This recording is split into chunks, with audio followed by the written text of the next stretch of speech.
Shalom à tous et bienvenue à votre émission sur la Bible. Nous allons commencer par un temps de prière d'action de grâce. Je voudrais demander au juste Mausé de nous conduire dans un temps de prière d'action de grâce. Shalom, shalom à tous. Nous allons rendre grâce au Seigneur.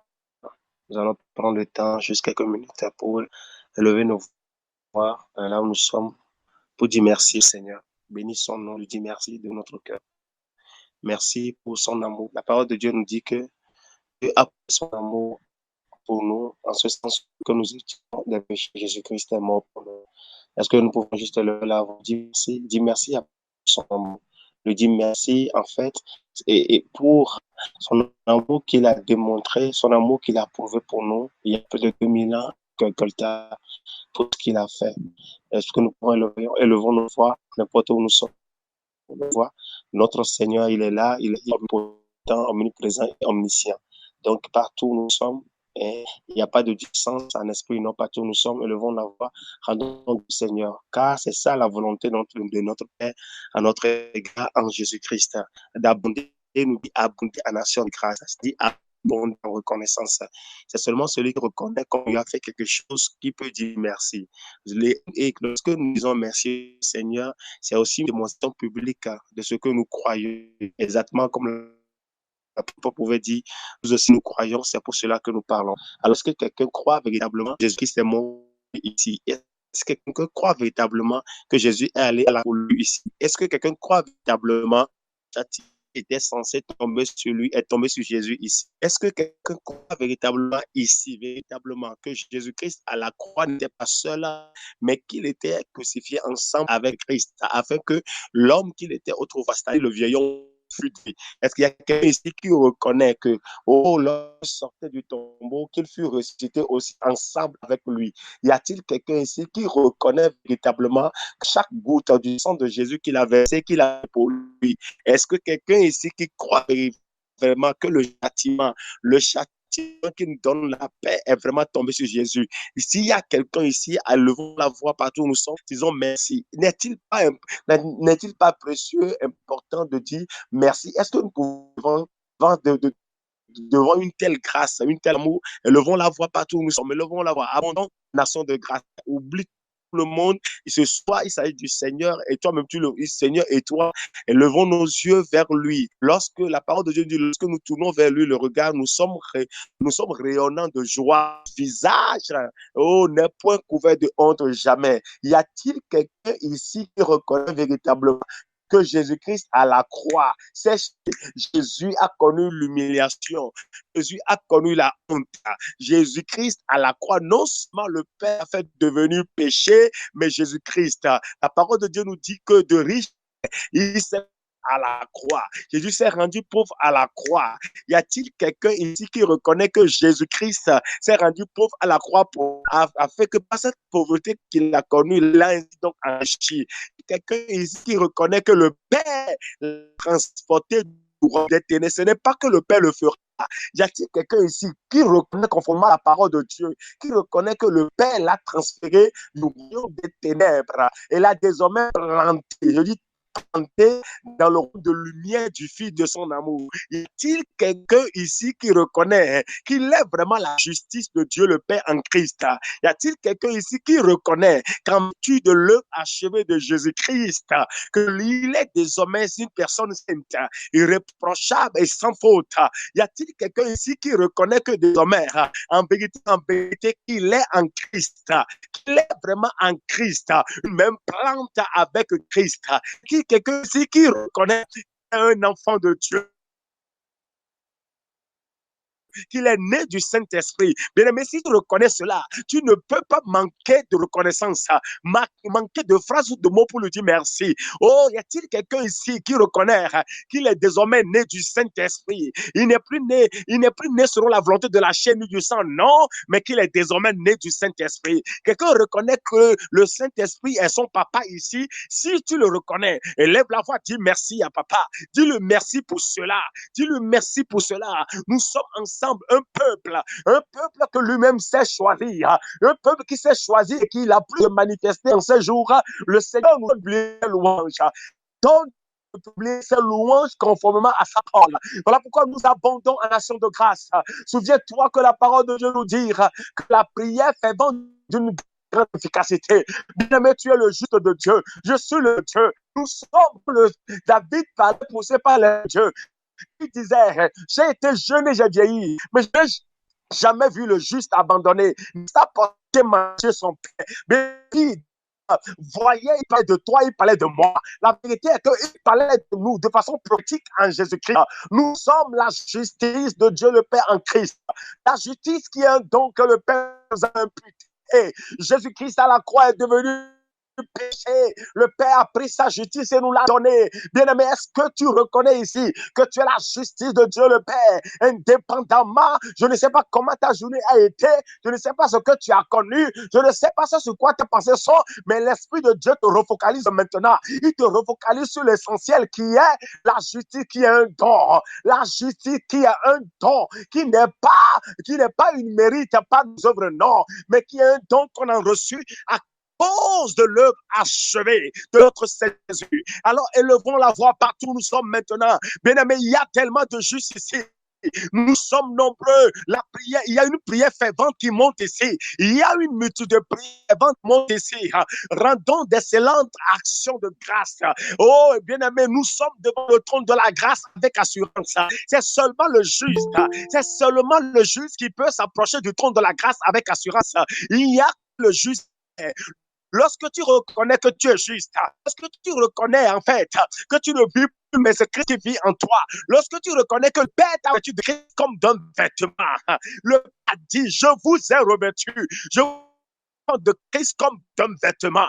Bien aimé, il ne s'agit pas de ce que tu sens ou ni de ce que tes yeux physiques peuvent voir, non. Il s'agit d'un langage spirituel. Souviens-toi que la parole de Dieu nous dit que les choses spirituelles sont éternelles. La vérité est que les choses invisibles là, ce sont ces choses qui sont éternelles, mais les choses visibles sont passagères. C'est l'invisible qui donne. L'invisible. Bien aimé, est-ce que quelqu'un voit de l'invisible maintenant? Quelqu'un se voit tel que le Père le voit. Quelqu'un s'appelle tel que le Père l'appelle. Dit quelqu'un ici qui veut dire merci au Père pour son amour? Bien aimé, toi qui l'as dit, il dit mon enfant, même si tu as toi d'elle, t'es Pierre, fidèle. Bien-aimé, est-ce que tu veux dire merci à papa pour ça? Vous dites, Père, quelle grâce! En vérité, bien-aimé, il ne s'agit pas en fait de l'amour de Dieu, non. Il s'agit de Dieu qui est amour. Il s'agit de notre Père qui est amour. Dieu est amour. Dieu est amour. Y a-t-il quelqu'un ici qui veut simplement être reconnaissant pour l'amour? Pas merci ton âme. Merci vraiment, tu amour. Dieu qui est amour. Tu es mon Père. Je suis né de l'amour. Je suis l'enfant de l'amour. Je suis engendré par l'amour.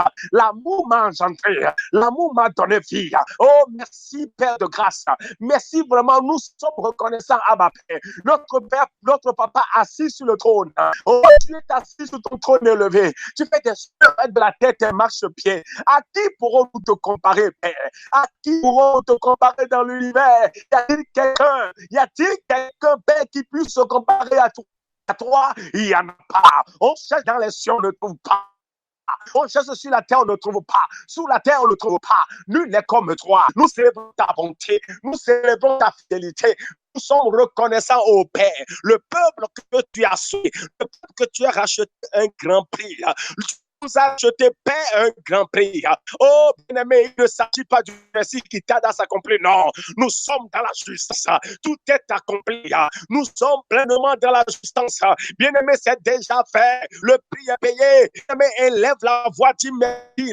Dis merci. La parole de Dieu nous dit que le sacrifice de Jésus, alléluia, est un sacrifice unique, mais qui parle toujours.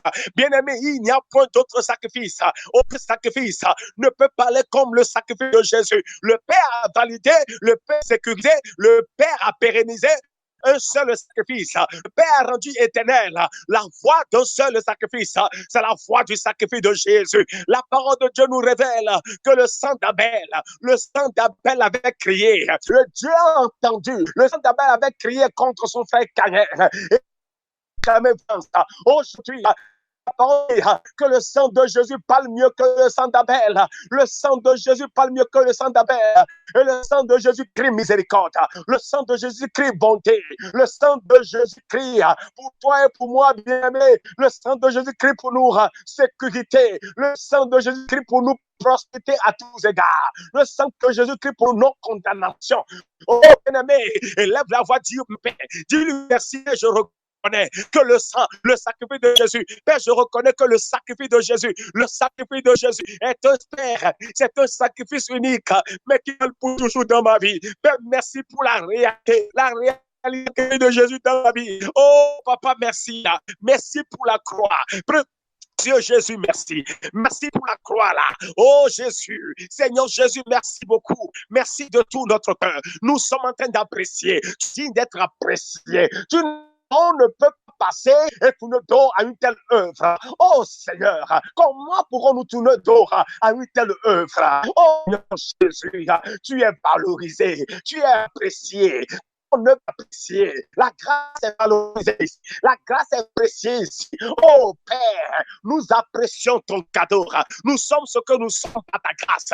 Nous sommes ce que nous sommes par ta grâce. C'est ta grâce qui est tout pour nous là. C'est ta grâce qui est tout pour nous, oh Père.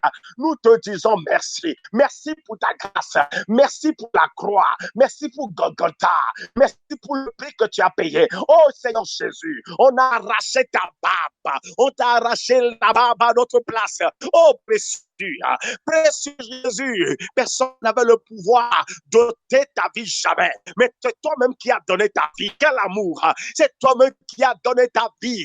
Tu n'as pas regardé comme étant une proie arrachée d'être l'égal de Dieu, non. Mais Seigneur, ta parole nous révèle, mais que tu t'es soumis à Dieu en toutes choses, jusqu'à la mort et jusqu'à la mort. Voilà pourquoi le Père souverainement élevé et a donné le nom qui est élevé au-dessus de tout nom. Il n'y a qu'un seul nom. Bien-aimé, apprécie. Bien-aimé, partout où tu es. Bien-aimé, oublie tout l'autre. Il s'agit d'une action de grâce. Il s'agit de l'action de grâce des justes. Il s'agit d'un peuple. Peu importe le nom qu'on fait. Bien-aimé, il s'agit d'un peuple qui a le cœur reconnaissant. Un peuple qui est rempli de gratitude. Un peuple, nous sommes devant le trône de la grâce. Bien-aimé, nous sommes devant le trône de la grâce. Là, c'est là où nous sommes maintenant. Et nous sommes ensemble avec les anges en train de dire merci à l'agneau. L'agneau qui est au milieu du trône. L'agneau là, c'est l'agneau sans défaut. C'est l'agneau qui a été immolé pour nous. Agneau immolé pour nous, agneau immolé pour notre rédemption. Honneur, louange et gloire à toi. Nul n'est comme toi. La force te revient, la puissance te revient, la richesse est à toi, l'intelligence, la sagesse, la gloire, l'honneur, tout te revient. Alpha, Oméga, commencement, fin. Merci pour tout là. Merci pour le prix payé. Merci pour ta vie donnée. Merci pour tout, papa. Nous sommes désormais tes enfants. Nous sommes ce peuple-là que tu as mis à part pour la gloire de ton nom. Oh, papa, c'est la vérité. Ici, au milieu de nous, nous voulons te dire que, papa, non seulement nous apprécions la grâce, mais nous faisons confiance à la grâce. Oui, nous nous livrons à la grâce. Nous comptons sur la grâce. Je n'ai pas honte de le dire. Je compte sur la grâce. Je dis, je compte, oui. Je compte totalement sur la grâce. Je compte totalement sur la grâce. Je n'ai aucune force, non. Ma force, c'est la grâce. Ma capacité, c'est la grâce. Ma vie, c'est la grâce. Nous sommes en train de dire audiblement. Nous n'avons pas honte de le dire, non, Père. Nous le disons audiblement. Nous comptons sur la grâce. Oui. Nous nous livrons à la grâce. Oui, nous regardons à la grâce. Oui, nous sommes sur la grâce. Là où nos diplômes, là où les relations bien-aimées, là où tes diplômes, les relations humaines ne peuvent pas t'amener, la grâce va t'amener. C'est la grâce qui amène. C'est la grâce qui fait triompher. La parole de Dieu nous dit, ceux qui reçoivent l'abondance de la grâce, quel don de la justice, ceux-là régneront dans la vie. Pas Jésus-Christ seul. Bien-aimés, ici ce soir, nous sommes en train de recevoir, pas nos actions de grâce, nous sommes en train de recevoir encore l'abondance de la grâce. Quel don de la justification? Le don de la justification apprécié. Nous apprécions le cadeau, nous apprécions dans le temps. Oh Dieu Jésus, tu es apprécié. On ne peut pas pour toi dans le passé. Que tu es le même, hein, que tu as été hier. Y a-t-il quelqu'un ici là qui reconnaît que Jésus est le même hier, aujourd'hui et éternellement? Y a quelqu'un ici qui reconnaît que le même Jésus qu'il a lu ou entendu parler dans la Bible est le même aujourd'hui. Voilà pourquoi personne, Seigneur Jésus, ne peut défendre ta parole.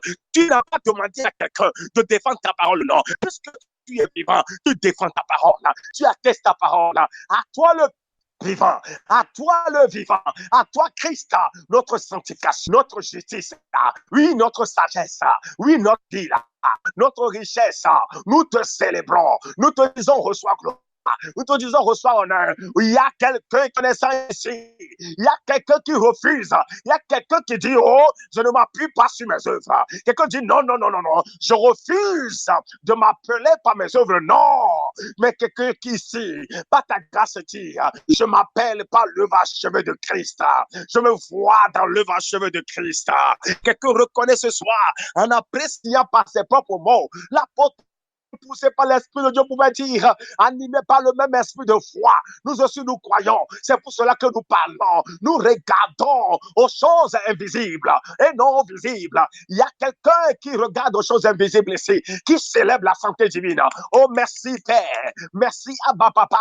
Merci d'avoir déversé en nous tous les dons que rafferme ton royaume. Bien-aimé, souviens-toi que la parole de Dieu nous dit, béni soit Dieu, le Père de notre Seigneur Jésus, qui nous a bénis, qui nous a déjà bénis de toutes sortes de bénédictions spirituelles dans les lieux célestes en Christ. D'autres versions disent, il a déversé en nous tous les dons du royaume. Il y a quelqu'un ici, bien aimé, peu importe ce que tu as avec sens physique, peu importe ce qui se passe de toi, il y a-t-il ce qui veut dire, oh Père, merci, je suis béni, un enfant que tu as béni, un enfant que tu as béni, oh tout don parfait, toute grâce excellente ne vienne que de toi, toi le Père des Lumières, nous t'apprécions, nous disons merci, il y a quelqu'un qui danse, qui est en train de danser, quelqu'un en train de danser, de reconnaissance, quelqu'un jubile, quelqu'un de la joie, quelqu'un de la joie, en entendant simplement que Jésus-Christ a quitté le ciel, est venu mourir à la croix pour lui. Oh, que dire, oh Père, regarde le prix, j'ai de la valeur pour toi. Merci pour tout, Abba Père. Nous te disons merci. Nous te bénissons. Nous te disons merci, Papa. Tu es notre Père. Tu es notre Papa. Tu es fidèle. Tu es amour. Que ton nom soit béni. Père, merci. Merci, Papa. Merci, Père. Nous te rendons grâce. Merci. Merci pour ce temps. Merci, Papa. Merci parce que tu es au contrôle. Tu conduis. Tu diriges tout comme tu veux. Merci. Nous soumettons à toi, Saint-Esprit de Dieu. Béni sois-tu, Père. Dans le nom de Jésus, Papa, que nous t'avons rendu grâce. Amen. Amen. Amen. Amen. Amen. Amen. Merci. Un nouveau shalom à tous, à ceux qui nous ont rejoints. Nous sommes réunis ce soir, encore une fois, pour l'émission sur l'arbre de vie. Et le thème de l'émission de ce jour, c'est « Tout est accompli, réalité ou illusion ». Pour animer l'émission avec moi ce soir, je suis avec le Juste Maoussé. Juste Maoussé, shalom. Shalom, shalom, juste à ce moment. Content de te retrouver. Content également. Comme dans la joie. Alléluia. Également le Juste Brice, le chouchou de Dieu. Shalom, Juste Brice. Shalom, Juste Jusqu'à. C'est un plaisir de se retrouver ici. Un plaisir partagé. Alléluia. Et nous bénissons le Seigneur pour tous ceux qui sont connectés ce soir pour cette émission. Le thème de ce jour est un thème assez particulier parce que la parole nous dit dans Jean 19, verset 30, les derniers mots de Jésus à Golgotha avant sa mort furent « tout est accompli ». Et nous savons tous, naturellement, la portée que peuvent avoir les derniers mots d'une personne avant de mourir. Et là, les derniers mots prononcés par Jésus-Christ avant de mourir chez le bois infâme à Golgotha furent « tout est accompli ». Et donc, Aujourd'hui, c'est une expression qu'on entend souvent, on dit, mais Jésus a tout accompli, donc voilà. Ouais, est-ce qu'on a compris ce que ça signifie d'abord? C'est quoi tout est accompli? On va partir de là. Et ensuite, pouvoir se poser la question de savoir, est-ce que donc tout ça là qui est accompli, ce qui est dans le tout est accompli là, est-ce qu'aujourd'hui, c'est une réalité pour nous qui nous disons enfants de Dieu, pour nous qui nous disons être en Christ, ou est-ce que c'est de l'illusion? Est-ce que c'était un canular? Est-ce qu'en fait rien n'était accompli ou certaines des choses auxquelles Christ faisait référence n'étaient pas en réalité accomplies? Qu'en est-il concrètement pour nous? Nous allons échanger autour de tout cela. Alors d'entrée de jeu, je voudrais déjà demander, quand Jésus dit tout est accompli là, de quoi il parle? Qu'est-ce qu'il met fondamentalement, prioritairement dans le tout est accompli? Juste Brice.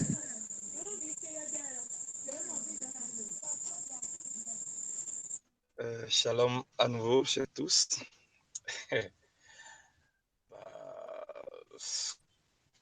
Si le tout est accompli du Seigneur Jésus, on pourrait le décortiquer ici. Personnellement, je ne pense pas que cette soirée suffirait. Et d'ailleurs, toute une vie ne suffirait pas à décortiquer le tout est accompli du Seigneur Jésus. Et nous bénissons le Seigneur qui, jour après jour, ouvre les yeux de nos cœurs, illumine les yeux de nos cœurs sur cette réalité, en fait, incomprise et cette réalité mal comprise. Voilà. Peut-on mettre dans le tout est accompli de Jésus? Je pense qu'il serait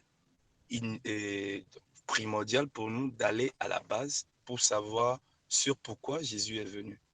Si nous avons souvenir, nous avons une idée claire de ce que Jésus est venu accomplir comme mission, alors on comprendrait s'il dit tout est accompli.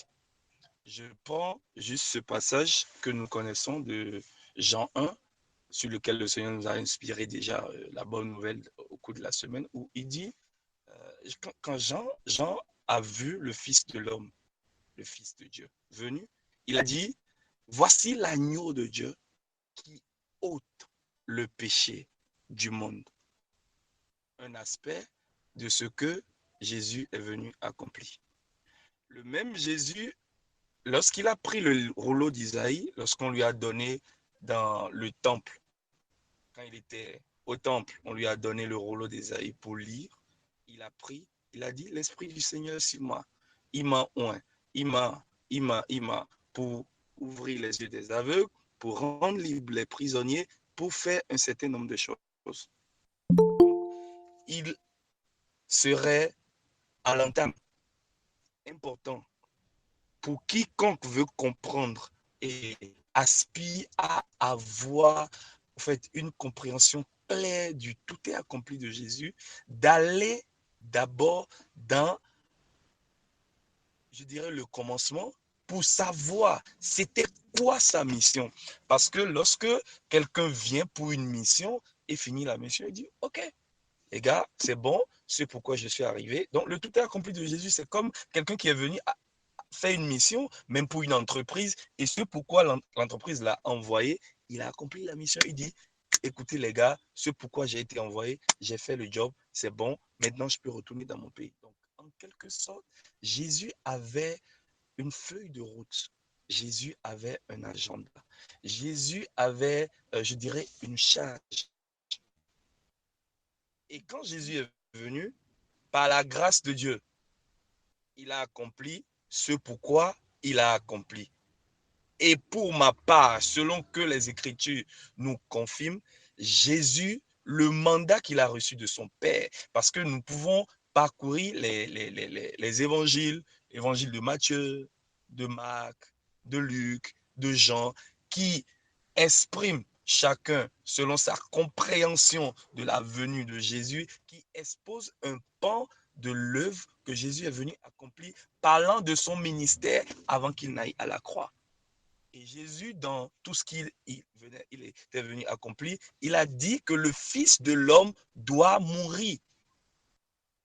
Donc, si la Bible nous dit que Jésus dans ces derniers instants, avant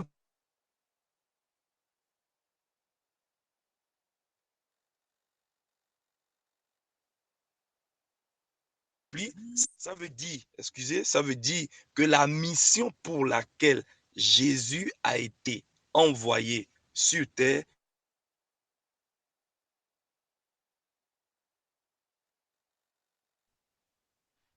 Amen. Donc, pour le moment, comme nous sommes à l'introduction, c'est ce que je peux dire. Jésus est venu pour un but et par la grâce de Dieu, lorsqu'il nous dit que cette mission a été accomplie, nous devons croire simplement que Jésus a accompli le but, le dessein pour lequel le Père l'a envoyé. Shalom.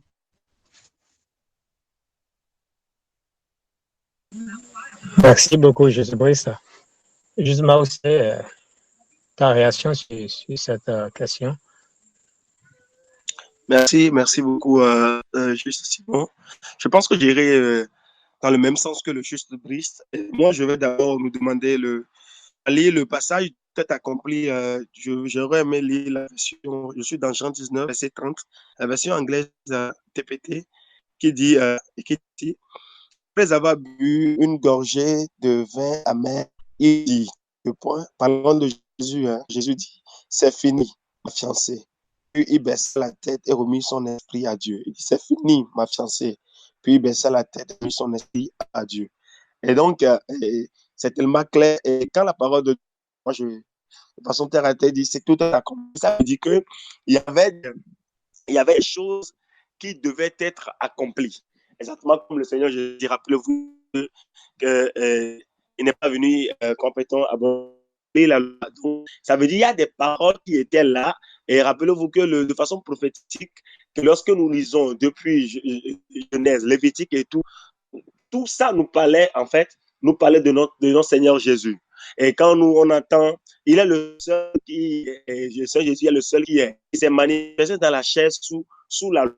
Jésus, né sous la loi, grandi sous la loi, et qui a obéi totalement à la loi, c'est lui. Et voilà pourquoi c'est encore lui qui était apte à mettre fin à la loi. Donc, il est le seul, en fait, il a mis au régime de la loi. Donc, il y a beaucoup de personnes. Quand nous prenons la loi, personne, depuis, quand on parle de Moïse, tout, personne n'était à même, en fait, d'obéir. Personne n'a été capable d'obéir. Donc, celui qui a obéi à Dieu, c'est Jésus. Donc, tout est accompli. Il y a des choses qui étaient là devant le Père. Il y avait des demandes que le Père, des choses que le Père avait demandées qui étaient là. Donc, même la colère a été là. Mais devait, en fait, la justice divine, la justice de Dieu, alors c'est que ça devait être fait. Et il dit, le châtiment qui nous donne la paix est tombé sur lui. Donc, ça devait tomber sur nous. Donc, il est celui-là qui est venu, non seulement qui a pris tout sur lui, mais qui a bu, il a pris la coupe de la colère de Dieu et il a tout bu. Donc, Jésus a tout accompli, vraiment, quoi. Donc, c'est Jésus est celui-là qui a tout accompli. Les paroles de, toutes les paroles qui le concernaient. Et même parlant de la loi, tout ce qui était là, personne, depuis que la loi, personne n'a été capable d'obéir à une loi. Oh, Dieu avait demandé ces choses. Donc, lui qui est venu, qui étant né sous la loi, grandi sous la loi, mais qui a obéi à Dieu totalement.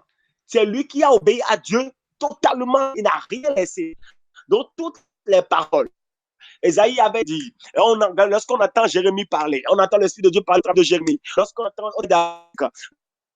toutes les paroles, en fait, qui étaient proclamées, qui étaient là depuis, toutes ces paroles-là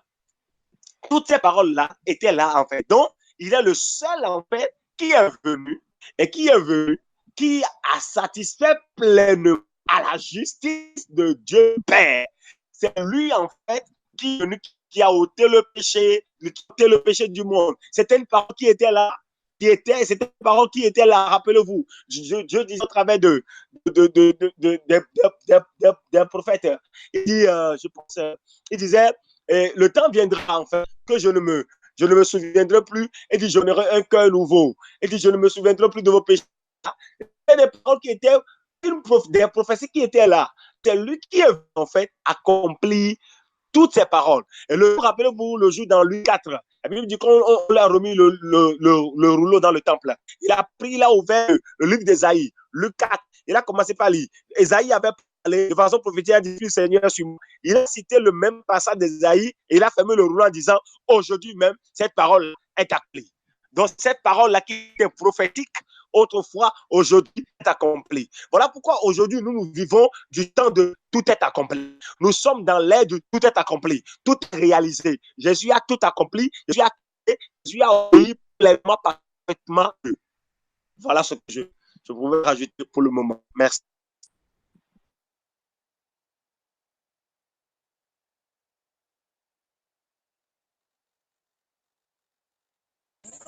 Merci beaucoup pour ce développement. Je voudrais nous lire ce passage des Écritures, ou certains passages. Ésaïe 53, qui a été cité. Ésaïe 53, je lis à partir du premier verset au verset 12. La Bible dit ceci. De manière prophétique, le prophète Ésaïe qui dit « Qui croit ce que nous avons entendu et vu? Qui aurait pensé que la puissance salvatrice de Dieu ressemblerait à cela? Le serviteur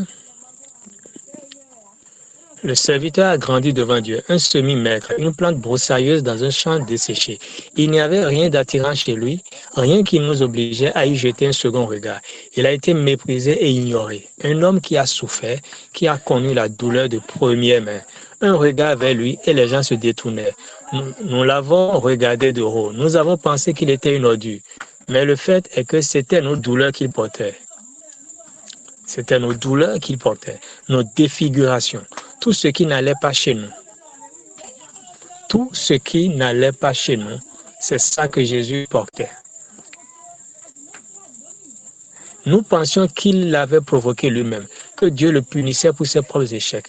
Mais ce sont nos péchés qui lui ont fait cela, qui l'ont déchiré et écrasé. Nos péchés. Il a pris la punition et cela nous a guéris. Grâce à ces échymoses, nous sommes guéris. Nous sommes tous comme des moutons qui se sont égarés et se sont perdus. Nous avons tous fait notre propre truc, suivi notre propre chemin. Et Dieu a empilé tous nos péchés. Verset 6. Et Dieu a empilé tous nos péchés. Tout ce que nous avons fait de mal, sur lui.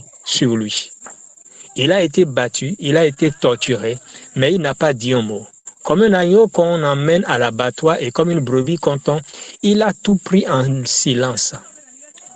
Justice a fait une fausse couche et il a été emmené. Et quelqu'un savait-il vraiment ce qui se passait? Il est mort sans se soucier de son propre bien-être, battu dans le sang pour les péchés de mon peuple. Ils l'ont enterré avec les méchants, l'ont jeté dans une tombe avec un homme riche, même s'il n'avait jamais blessé une âme ou dit un seul mot qui n'était pas vrai. Pourtant, c'est ce que Dieu avait en tête depuis le début. C'est ce que Dieu avait en tête depuis le début. L'écraser de douleur. Le plan était qu'il se donne en offrande pour le péché, afin qu'il voie la vie en sortie. La vie et encore la vie. Je répète, le plan était qu'il se donne en offrande pour le péché, afin qu'il voie la vie en sortir. La vie et encore la vie. Et le plan de Dieu prospérera profondément à travers lui. De ce terrible travail d'âme, il verra que cela en vaut la peine et sera heureux de l'avoir fait. Parce qu'il a vécu, mon juste, mon serviteur, fera beaucoup de justes, car il porte lui-même le fardeau de leurs péchés. Par conséquent, je le récompenserai généreusement, le meilleur de tout, le plus grand honneur, parce qu'il a regardé la mort en face et n'a pas bronché, parce qu'il a embrassé la compagnie des plus bas.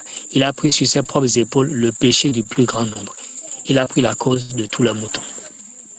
Ésaïe 53, versets 1 à 12 dans la version anglaise des Messages. Voilà ce que ce passage des Écritures nous apprend.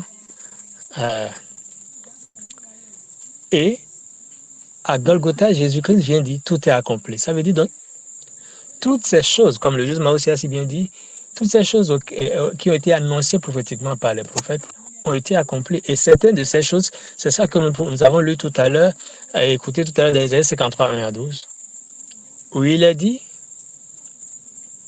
qu'il a pris sur ses épaules nos péchés.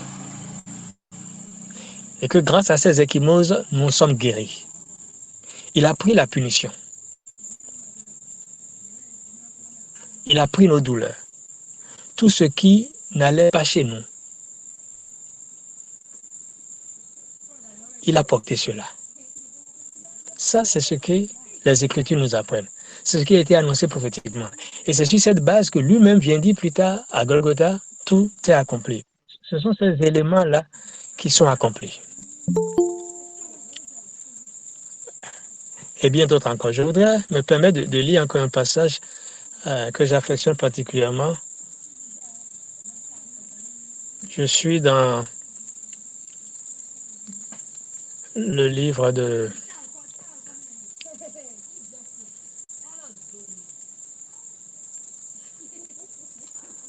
je suis dans Romains 6, verset 3 à 11. Romains 6, 3 à 11. Parce qu'il faut qu'on comprenne ce que Jésus a fait pour pouvoir affirmer que tout est accompli. Qu'est-ce qu'il a fait concrètement pour qu'il puisse affirmer que tout est accompli? Et c'est cela qui nous permettra de savoir donc quelles sont les choses accomplies et donc nous sommes en droit de nous attendre, de jouir, de profiter de cela. Alors je suis dans Romains 6, verset 3 à 11 que je lis dans la version anglaise des Messages toujours et qui dit ceci, l'apôtre Paul qui s'exprime en ces termes. Pardon. Il dit, alors que faisons-nous? Continuer à pécher pour que Dieu puisse continuer à pardonner?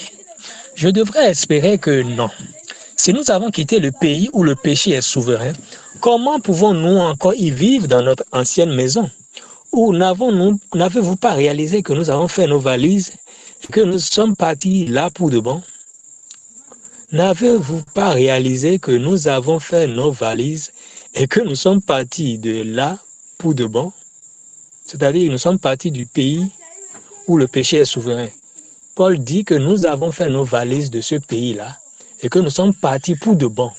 C'est-à-dire pour ne plus jamais y revenir, sans possibilité pour nous de revenir dans le pays où le péché est souverain. Et Paul dit, n'avez-vous pas réalisé ça? Il continue, il dit, c'est ce qui s'est passé lors du baptême. Quand nous sommes allés sous l'eau, nous avons laissé derrière nous l'ancien pays du péché. Quand nous sommes sortis de l'eau, nous sommes entrés dans le nouveau pays de grâce. Une nouvelle vie dans une nouvelle terre. C'est ce que signifie le baptême dans la vie de Jésus. Quand nous sommes descendus dans l'eau, c'est comme l'ensevelissement de Jésus. Quand nous sommes ressuscités hors de l'eau, c'est comme la résurrection de Jésus. Chacun de nous est élevé dans un monde rempli de lumière par notre Père afin que nous puissions voir où nous allons dans notre nouveau pays souverain de grâce.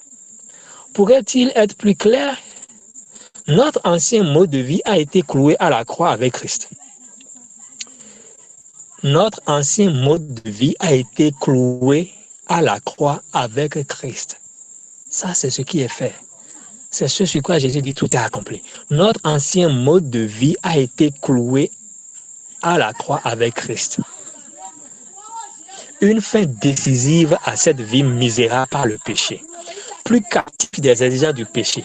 Ça veut dire, à Golgotha, par le sacrifice de Jésus, nous ne sommes plus captifs des exigences du péché. Ça, c'est ce qui est accompli. Ce que nous croyons est ceci. Si nous sommes inclus dans la mort conquérante du péché de Christ, nous sommes également inclus dans sa résurrection salvatrice. Nous savons que lorsque Jésus a été ressuscité des morts, c'était un signal de la fin de la mort comme fin. Jamais plus la mort n'aura le dernier mot. Paul continue et dit, quand Jésus est mort, il a pris le péché avec lui. Amen. Quand Jésus est mort, il a pris le péché avec lui. Donc, en prononçant les derniers mots, tout est accompli, il était en train de dire, donc, c'est fini les gars, c'est fini mes bien-aimés, j'ai pris le péché.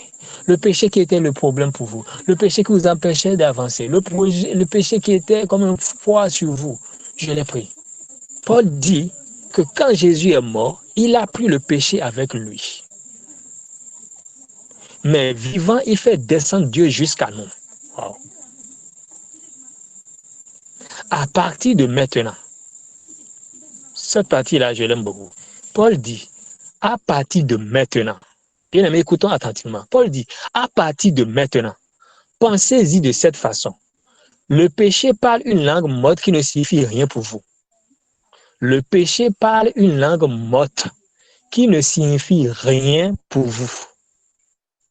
Dieu parle votre langue maternelle et vous vous accrochez à chaque mot. Vous êtes mort au péché et vivant à Dieu. C'est ce que Jésus a fait. Paul dit, vous êtes mort au péché et vivant à Dieu. C'est ce que Jésus a fait. Autrement dit, c'est ce qu'il a fait à Golgotha. C'est ce qu'il a fait et qu'il a mené à dire, tout est accompli. Il a enlevé le péché. Il est parti avec le péché.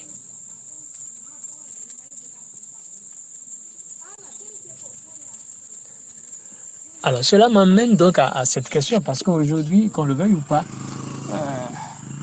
l'une des questions majeures qui reviennent dans les milieux ecclésiastiques, charismatiques, c'est relatif au péché. Et c'est ça qui, moi, particulièrement, m'amène alors à poser, à revenir sur le thème de l'émission de ce soir, à savoir, tout est accompli là. Est-ce que c'est une réalité ou c'est de l'illusion?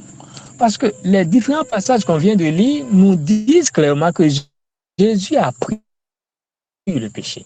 Jésus s'est chargé du péché. Jésus a enlevé le péché. Il est parti avec. Mais comment se fait-il qu'aujourd'hui, la grande majorité des enfants de Dieu, de ceux qui croient en Jésus, dans nos assemblées un peu partout, il n'y a de cesse qu'on ne parle toujours du péché, qu'on ne mette en garde les enfants de Dieu par rapport au péché, qu'on ne dise aux enfants de Dieu qu'ils sont encore sous l'emprise du péché, qu'ils peuvent être sous l'emprise du péché. Or, Paul nous rapporte dans le passage qu'on vient de lire dans Romains 6, 3 à 11, Paul dit que Christ, par son sacrifice, nous avons pris nos valises, nous avons fait nos valises et nous avons quitté le pays où le péché est souverain. Et cela se rapporte encore à Colossiens 1, 13 à 15, où le même Paul dit que Dieu nous a délivrés de la puissance des ténèbres et nous a transportés dans son royaume de lumière, le royaume du Fils de son amour, Jésus-Christ. Donc, le royaume des ténèbres, c'est le royaume où le péché est souverain. Mais comment on peut expliquer que des gens qui ont été dans les valises, ils ont fait leurs valises de ce royaume-là et ils ont quitté ce royaume. Ils ne sont plus dans le royaume où le péché est souverain. Ils sont dans un autre royaume. Un royaume où il est dit que ce royaume est le royaume souverain de la grâce. Comment se fait-il que ces personnes qui ne sont plus sous le royaume où le péché est souverain, puissent encore être sujettes au péché, puissent encore être sous l'emprise du péché, puissent encore être considérées comme des gens qui pêchent, comme des gens qui pratiquent le péché? Alors que la parole dit, nous venons de le lire, que Jésus a enlevé le péché. Jésus est parti avec. Il est parti avec. Alors, où est-ce qu'on retrouve encore le péché? Si Paul affirme que Jésus est parti avec le péché, mais on trouve encore le péché où pour le commettre. On trouve encore le péché où pour le pratiquer. On trouve encore le péché où pour être sous le péché, pour être soumis au péché. Je voudrais que, bien aimé, vous puissiez m'éclairer là-dessus, justement aussi. Donc, est-ce que c'est une illusion, ce que Jésus, ce que prophétiquement Isaïe a annoncé et que dont Paul en a parlé aussi dans Romains 6 et tout? Est-ce que c'est de l'illusion ou est-ce une réalité? Qu'en est-il concrètement? Justement aussi. Merci beaucoup, juste Simon. J'aimerais, avant de revenir dessus rapidement, nous lire un passage. Vous savez, la parole de Dieu dans Romains 3, 4, Romains 3, verset 4, je cherche rapidement. Romains 3, verset 4. Romains 3, 4. Verset 4. Pour quelle version? Je pense que je vais juste prendre la version parole de vie pour que je me vite. Il dit, sûrement pas, il dit, reconnaissons plutôt ceci. Dieu dit la vérité, tous les êtres humains sont menteurs. En fait, aujourd'hui, il y a un problème, en fait. C'est-à-dire, la parole de Dieu nous dit de prendre Dieu pour vrai.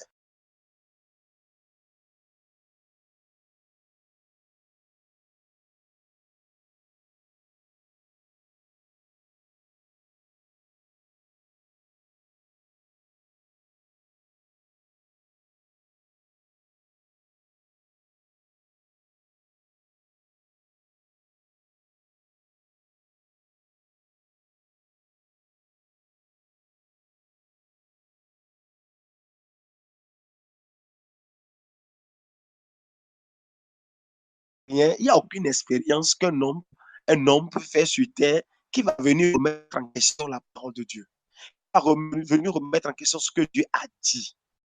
Et c'est comme, le Gédéon, quand Dieu lui disait, il lui dit, je suis le plus petit ma famille est la plus petite famille, de la plus petite, tout ça là. Mais quand il va héros, il dit, c'est là que tu prends Dieu pour vrai. Et les autres informations qu'il avait là, celui qui dit que sa famille est la petite famille, de la tribu, tout cela là. En fait, de tout et de prendre ce que Dieu dit pour vrai. Mais aujourd'hui, c'est vrai, parce que malheureusement, c'est que on veut prendre nos expériences, d'accord, ce qu'on vit au quotidien. Mais si le patriarche Abraham, parlons vrai, le patriarche Abraham, dans Romains 4, la parole de Dieu nous dit que Abraham est appelé le père de la foi. Et Dieu dit, dans Romains 4, là, Dieu dit, mais comment Abraham s'est comporté? Était la vie d'Abraham. Comment fait Dieu pour vrai et a pris tous les autres pour menteurs. Pourquoi? Nous partons les que alors que tout lui interdisait de croire, il crut. Mais quand on dit tout là, il y a dans le tout, il y a tout. Hein. Ce n'est pas seulement, c'est vrai que son corps était Dieu, oui, mais aussi il y avait les gens de sa famille, il y avait les voisins, il y avait les, comment appelle-t-on, il y avait des informations qui parlaient de tout ce monde-là pour lui. Mais Abraham a pris Dieu pour vrai et tous les autres pour menteurs. Comment?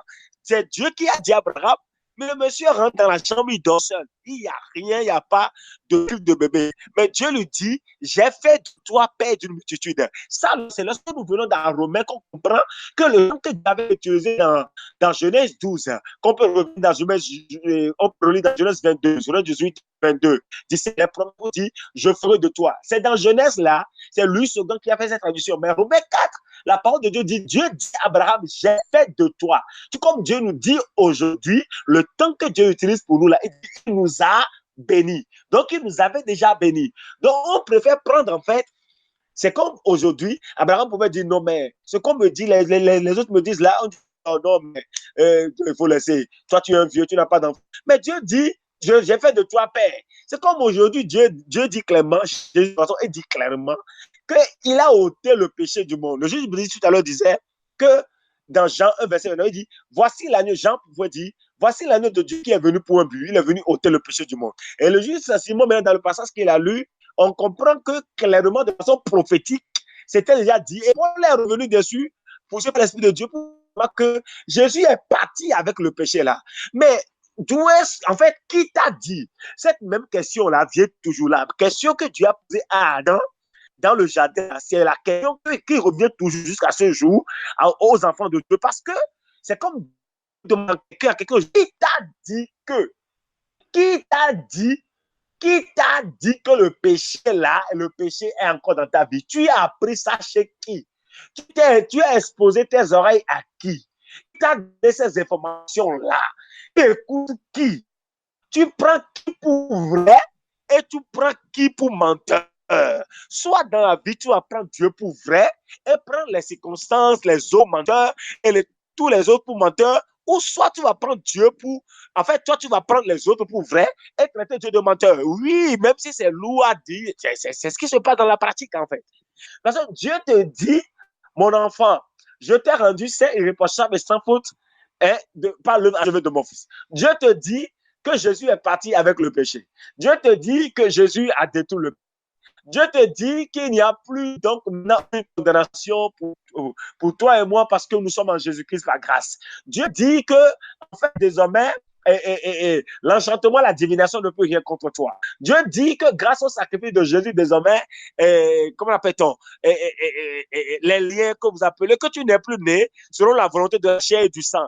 De façon prophétique, c'était déjà annoncé. Parce que Dieu avait dit, il dit, je leur donnerai un cœur nouveau. Ils seront pour moi des fils et moi, je serai pour eux un père. Donc, depuis ce temps, la façon prophétique s'était annoncée.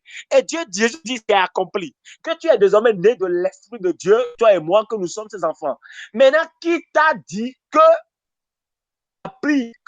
qui t'a apporté cette information que, en fait, actuellement, là, il y a des liens qui peuvent parler comme toi. Tu as appris ça d'où? Donc, il y a un problème d'exposition. Ça veut dire que tu écoutes quelqu'un d'autre, tu as exactement comme j'ai lu dans le verset qui dit de prendre Dieu pour vrai et tous les autres pour menteurs là, je remettre le verset 4 là. Aujourd'hui, c'est le contraire en fait. Donc, ces informations-là ne sont pas des informations qui sont venues de Dieu. Ce n'est pas ce que Dieu a dit. Donc, si nous voulons prendre Dieu pour vrai et tous les autres pour menteurs, nous devons nous contenter de ce que Dieu a dit, marcher dans cette conscience-là, vivre dans cette conscience-là. Donc, il y a en fait un problème qui est de la même manière que quelqu'un d'autre avait pas. Donc, on est exposé à une autre voix, à part la voix de Dieu, en fait. Ça veut dire qu'on écoute d'autres informations. On écoute d'autres informations, en fait.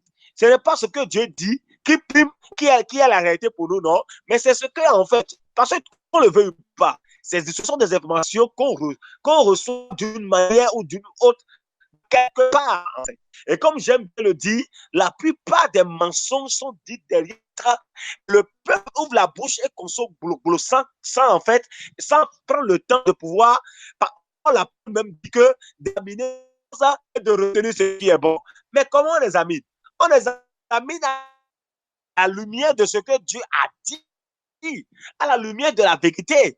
Maintenant, si tu catégoriquement, tu laisses pour Dieu et tu le prends pour les hommes pour vrai, ça veut dire que tu entends quelqu'un d'autre véritablement.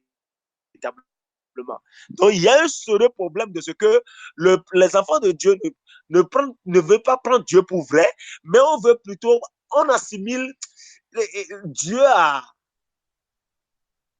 en fait, on veut comprendre Dieu, on veut comprendre Dieu avec nos 5 sens, c'est ça. Tant que ce que je vois autour de moi là, mais si Abraham voulait se fier à ça, mais il n'allait jamais accepter que Abraham va devenir Abraham. Tenons-nous bien, il n'avait pas encore Isaac physiquement dans sa chambre, mais avant qu'il a commencé par, Dieu lui a demandé de dire qu'on t'appelle, appelle-moi Abraham, appelle-moi désormais Abraham. Mais il n'avait pas encore vu Isaac, mais puisque Dieu lui a dit, il a pris Dieu pour vrai. Exactement comme aujourd'hui on dit juste.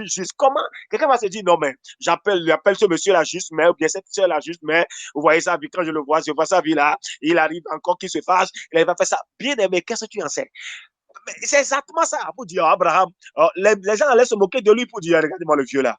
Et Abraham, père stérile. Tu te lèves un matin pour dire Abraham. Abraham ne s'est pas levé pour changer le nom, non. Parce que Dieu lui a dit, il a pris Dieu pour vrai. Tout comme toi et moi aujourd'hui, Dieu dit que nous sommes justes. Dieu dit que nous sommes en fait, et sa justice en Christ Jésus. Dieu dit, indépendamment de nous, c'est ce que nous sommes.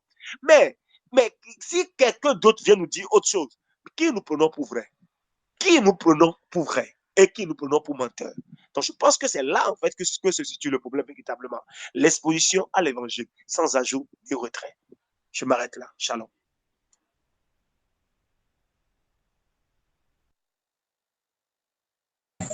Merci beaucoup, justement aussi.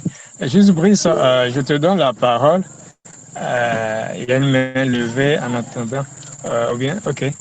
On prend la... Oui.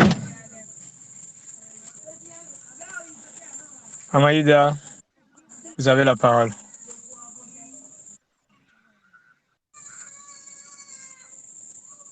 Vous pouvez activer votre micro et intervenir.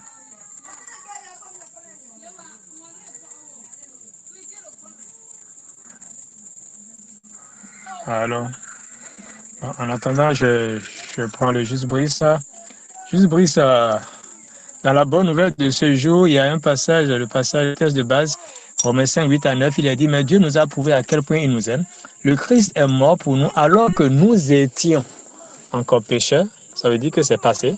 Nous, alors que nous étions encore pécheurs, et par le don de sa vie, nous sommes maintenant reconnus justes. Ça veut dire, on regarde tout ce qui a été dit par rapport à ce passage, ça veut dire qu'aujourd'hui, aux yeux de Dieu, nous ne sommes plus pécheurs. Il dit, nous étions. Mais maintenant, nous sommes reconnus justes. Est-ce une réalité? Nous devons cela à l'œuvre de Christ à Golgotha, parce qu'on dit par le don de sa vie.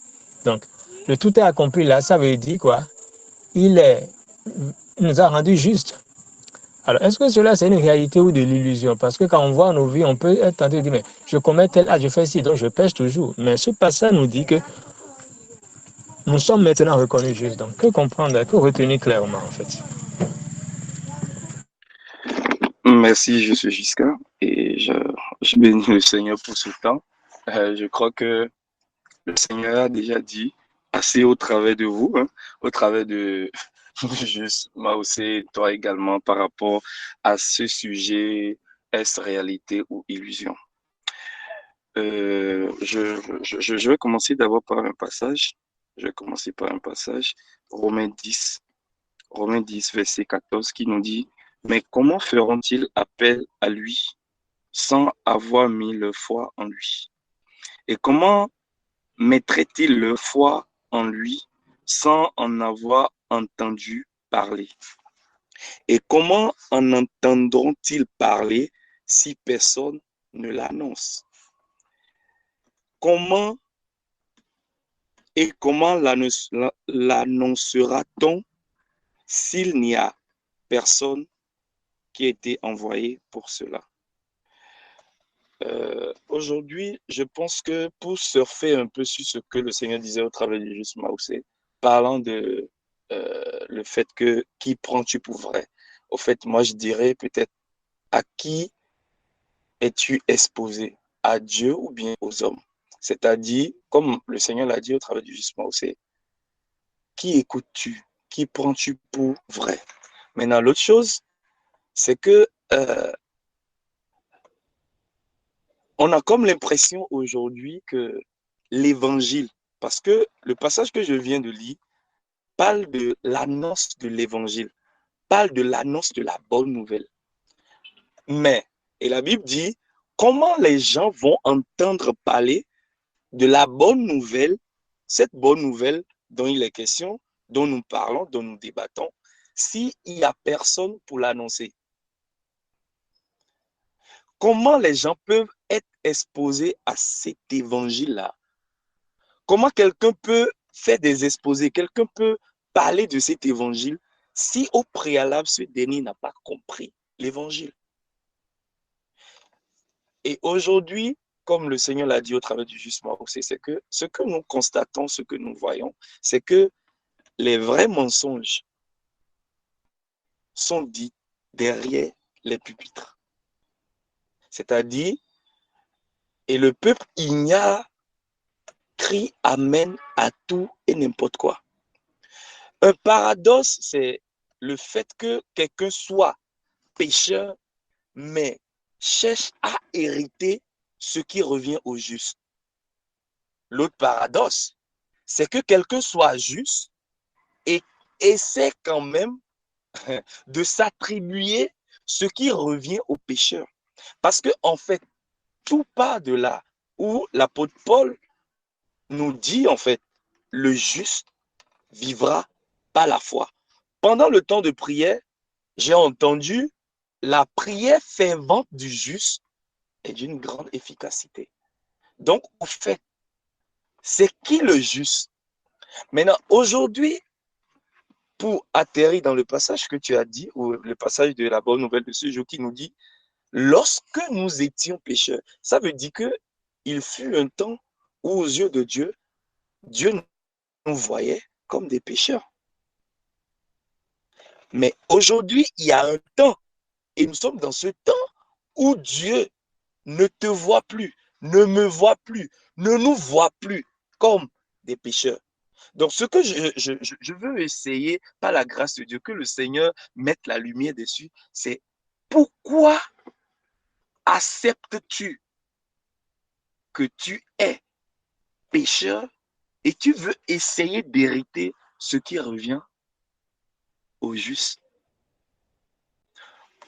Ou à quelqu'un d'autre, je dirais, pourquoi en tant que juste cherches-tu à prendre sur toi la mauvaise part qui revient au pécheur?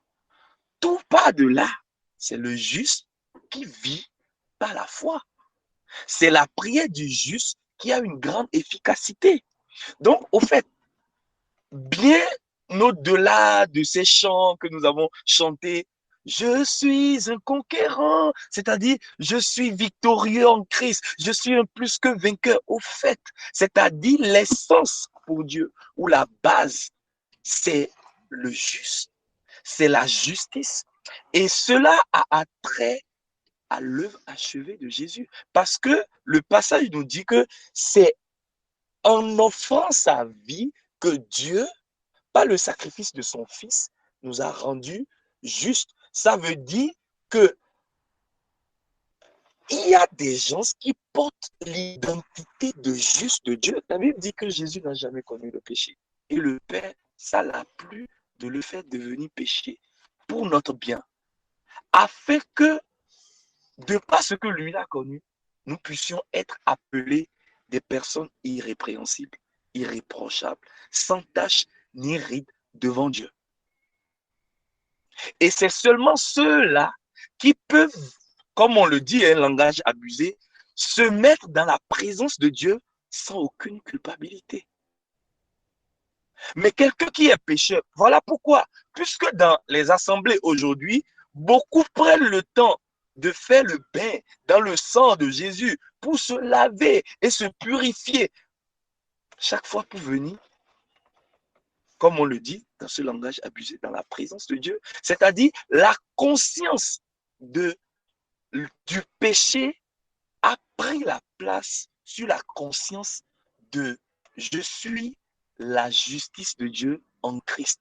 Et dans les prédications que nous écoutons, le peuple de Dieu, la Bible dit, qui accusera les élus de Dieu? C'est-à-dire ceux que Dieu a justifiés. Il dit, c'est Dieu qui les a justifiés. Donc, au fait, ceux que Dieu a justifiés, il y a d'autres hommes qui, se disant pasteurs, prophètes, évangélistes, docteurs, enseignants, évangélistes, ou ce que bishop, général, maréchal, il y a tout ça aujourd'hui dans le corps du Christ. Tous ceux-là peuvent se mettre devant pour dire au peuple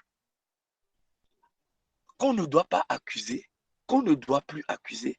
On les traite de pécheurs. Et ce peuple crie, Amen, je suis pécheur. Au fait, il est important, quand nous parlons de ce sujet, de revenir sur ce sujet de la justice. Je vais finir. La Bible dit dans le livre de Romains que vous et moi, nous aimons lire, en fait, pour nous, à qui le Seigneur a fait la grâce. La Bible dit que l'évangile s'articule autour d'un seul sujet. L'évangile révèle comment Dieu a déclaré les êtres humains justes.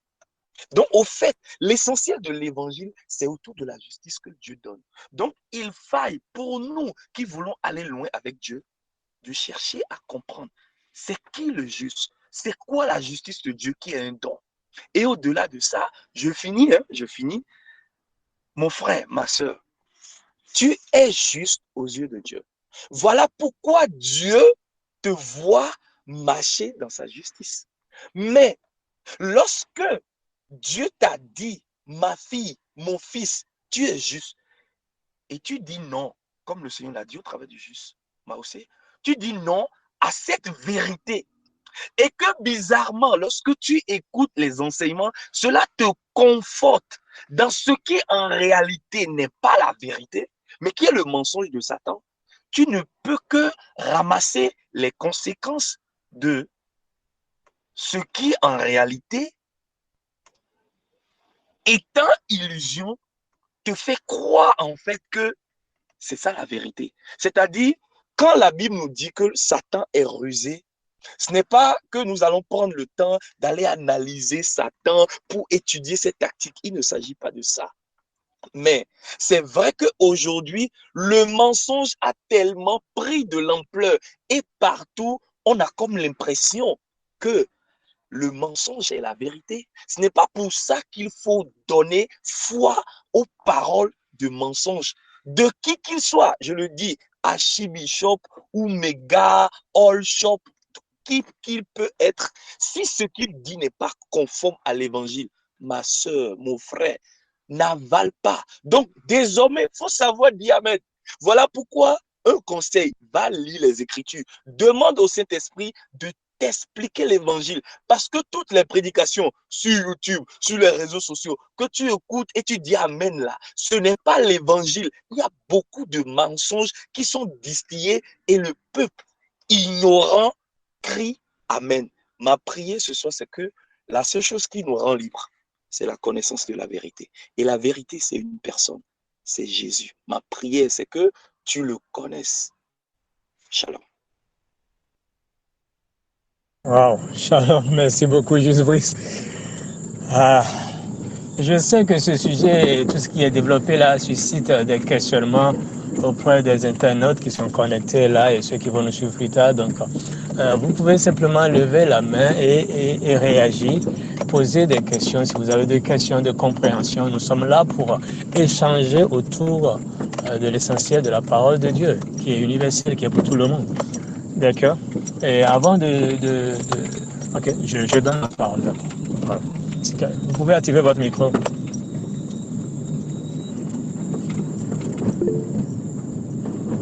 Oui, oui, oui, vous avez la parole. Maman.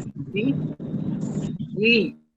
Bon, au fait, c'est simplement rendre grâce à Dieu pour ce qu'il vous inspire par son esprit. Et ensuite, vous dire, j'ai eu 2 révélations lorsque le juge Simon était en train de parler de la guérison par les meurtrissures de Jésus-Christ et que le frère, le juste Maoussé aussi, a parlé du péché qui ne doit plus rester en nous. Le problème aujourd'hui dans nos assemblées, c'est que nous voulons tout faire par notre physique. Le Dieu que nous servons, c'est un Dieu esprit. Et lorsque vous étiez en train d'intervenir, j'ai reçu dans mon esprit qu'en réalité, c'est notre esprit qui a été guéri. Alors là, s'il arrivait que ton corps est malade, tout part de l'esprit. Une fois que toi, ton esprit est guéri, tu soignes le corps, c'est que tu es guéri. Et au niveau du péché, effectivement, lorsque nous sommes en Christ, Christ a tout accompli, c'est réel. Ce n'est pas, on n'a plus à discuter sur ça. Christ a tout accompli. Et il dit, dans la révélation que j'ai reçue, lorsqu'un étranger vient chez toi, il peut entrer, mais si tu ne lui permets pas de s'asseoir, il ne pourra pas s'asseoir et rester avec toi. C'est ce qui se passe dans notre esprit, ça, par rapport au péché. Puisque ton esprit, dans ton esprit, le péché n'a plus de siège. Il ne pourra pas rester. Pourquoi même si tu te mets en colère, en même temps, le Seigneur nous dit que le soleil ne se couche pas sur ça. Ça vient, mais ça ne va pas rester. C'est les 2 révélations-là que j'ai reçues et j'ai voulu partager ça avec vous pour dire, effectivement, Christ a tout accompli, mais dans notre esprit.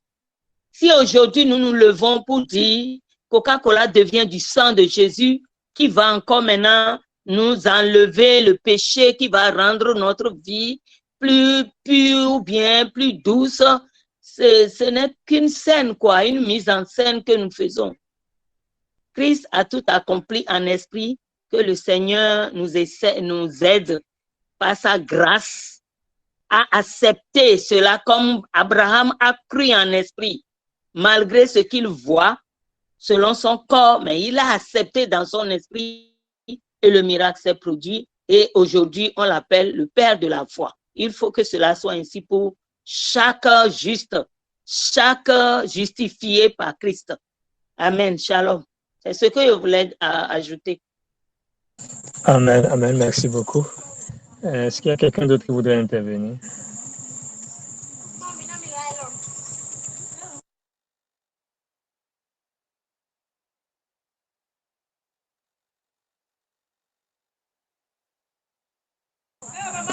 Est-ce qu'un autre bien-aimé voudrait intervenir rapidement? Vous pouvez lever la main et activer votre micro.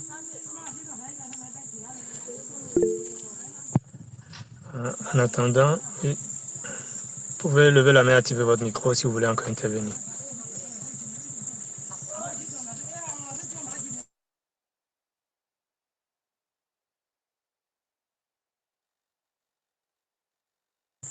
Oui, moi, vous voulez encore intervenir? Ok, d'accord. Ainsi. Allô? Je voudrais lire un passage.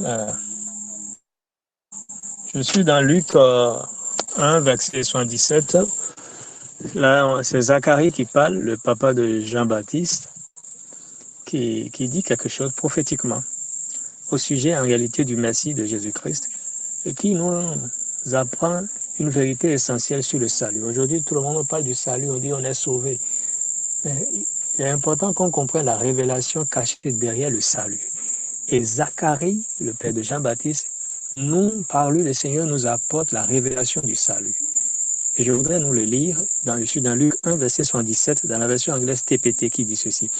Tu prêcheras à son peuple la révélation du salut, l'annulation de tous nos péchés pour nous ramener à Dieu.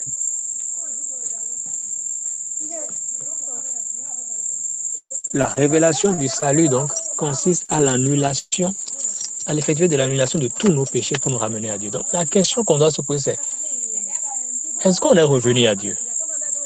Si la réponse est oui, cela signifie donc qu'il y a eu d'abord l'annulation de tous nos péchés, parce que sans l'annulation de tous nos péchés, on ne saurait revenir à Dieu. Donc si on est revenu à Dieu, cela est d'abord conditionné par l'annulation de tous nos péchés. C'est cela la révélation du salut. Et c'est important qu'on comprenne ça. Et également ajouter qu'en fait, j'irai un peu plus loin pour dire que le péché ne peut même plus rentrer dans notre maison. Pourquoi? Parce que le passage de Romains 6, 3 à 11 qu'on a lu, que Paul a dit que nous avons fait nos valises du pays où le péché est souverain. Et on a quitté ce pays-là. On est désormais dans le pays souverain de la grâce. Donc, est-ce que le péché peut venir dans le pays souverain de la grâce? C'est une question. Est-ce que le péché, pensez-vous, elle se pose à tout le monde ici, pensez-vous que le péché peut venir dans le pays souverain de la grâce pour venir toquer à notre porte pour dire « Coucou, je suis là ». Est-ce que c'est possible? Vous pouvez réagir, activer le micro et réagir si quelqu'un a la réponse. Bah non, moi je réagis, mais c'est que ça me fait rire. C'est comme si le PJ va apporter un bazin blanc pour venir. Bon, en fait, juste pour faire rire, quoi. En fait, c'est là, en fait, là, ça prend tout son sens pour moi, où la Bible dit, y a-t-il de relation entre les ténèbres et la lumière? Parce qu'en fait, de quoi on parle, en fait? C'est quoi la relation? C'est-à-dire, soit c'est que si la lumière est là, comment on appelle? Les ténèbres disparaissent. Maintenant, je ne comprends pas comment la lumière arrive à cohabiter avec les ténèbres. Moi, c'est ma question. C'est du clair-obscur. C'est du clair-obscur. Il y avait une clair-obscur. Donc, peut-être c'est ça. Moi, je dis, au fait, il faut que dans notre mental, par la grâce de Dieu, dans notre esprit, on puisse d'abord accepter le fait que, en fait, c'est-à-dire accepter l'identité de juste que Dieu nous donne. Au fait, tout part de là, c'est-à-dire c'est tellement subtil. Au fait, tout part de là. Maintenant, si on n'accepte pas ça, le problème, même dans 15 ans, on va revenir sur ça. En tout cas, pas moi. Amen.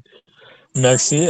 Tu as soulevé un point important, à savoir, il faut que l'identité de juste, on accepte ça. Pourquoi c'est si important? Bien aimé, et c'est un peu pourquoi on insiste, parce que personnellement, je n'aime plus trop parler des sujets où on parle de péché pour moi. Mais je crois qu'il y a nécessité qu'on insiste dessus, parce que c'est le nœud. Tant que les enfants de Dieu ne comprendront pas, qu'ils soient sauvés, nés de nouveau et tout, ne comprendront pas, qui n'ont plus rien à voir avec le péché, qui ne sont pas pécheurs, qui ne pêchent pas, qui sont juste devant Dieu, que devant Dieu ils sont juste saints, qu'importe ce que les gens disent, qu'importe ce qu'ils font, tant que les enfants de Dieu ne comprendraient pas cela, les acquis de l'œuvre de Christ à Golgotha seront vains pour eux, seront de l'ordre d'une espérance illusoire qui n'aboutira jamais. On va dire j'espère. Pourquoi? Simplement parce que la parole, tout autour de cette nature de justice, la parole dit, la prière faisant du juste est d'une grande efficacité. Mais toi, tu n'acceptes pas que tu es uniquement et complètement juste. Tu penses que tu es tantôt juste, tantôt pécheur. Je ne sais pas comment on va appeler ça, juste pécheur. Tu es un juste pécheur ou un pécheur juste, je ne sais pas. Donc, il y a un mélange des deux. C'est hybride. Ça devient une création hybride. Dieu n'a pas créé, la nouvelle création n'est pas hybride. Tu es 100% juste. Tu n'es pas juste à 99%, il y a 1% de pécheur. Non.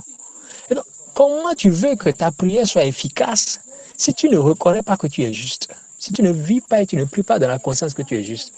Si dans un coin de ton cœur, tu penses que j'ai péché, je suis un pécheur.